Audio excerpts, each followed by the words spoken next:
Hi guys, இன்றைக்கி பார்த்தீங்கன்னா Friday. So Friday ஆனாலே குழந்தைங்களுக்கு ஏதாவது வித்தியாசமாக செஞ்சு கொடுக்கணும்னு நினைப்பேன்.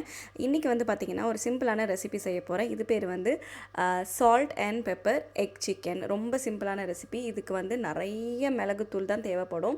ஸோ எவ்வளோ உங்களுக்கு மிளகுத்தூள் வேணுமோ அவ்வளோ போட்டுக்கலாம். லைக் இதோட ஃப்ளேவரே மிளகுத்தூள் தான். நம்ம வேறு எந்த மசாலாவோ கரம் மசாலா மிளகாத்தூள் அதெல்லாம் எதுவுமே சேர்க்க போகிறதில்ல.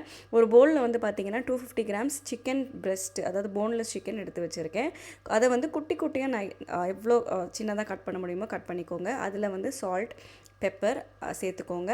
சால்ட் தேவையான அளவு சேர்த்துக்கோங்க. பெப்பர் வந்து எவ்வளோ வேணுமோ போட்டுக்கோங்க. அதை நல்லா மிக்ஸ் பண்ணிப்போம். அதுக்கடுத்து வந்து பார்த்திங்கன்னா கொஞ்சமாக வந்து ஒரு டீஸ்பூன் வந்து பார்த்திங்கன்னா சோயா சாஸ் யூஸ் பண்ணிக்கிறேன்.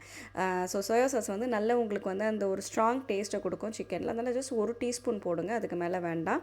அதுக்கப்புறம் இதை வந்து நல்லா மிக்ஸ் பண்ணி வச்சுக்கோங்க. மிக்ஸ் பண்ணி வச்சுட்டு இதை வந்து பார்த்திங்கன்னா ஜஸ்ட் ஒரு 10 to 15 மினிட்ஸ் மேரினேட் பண்ண வச்சா போதும்.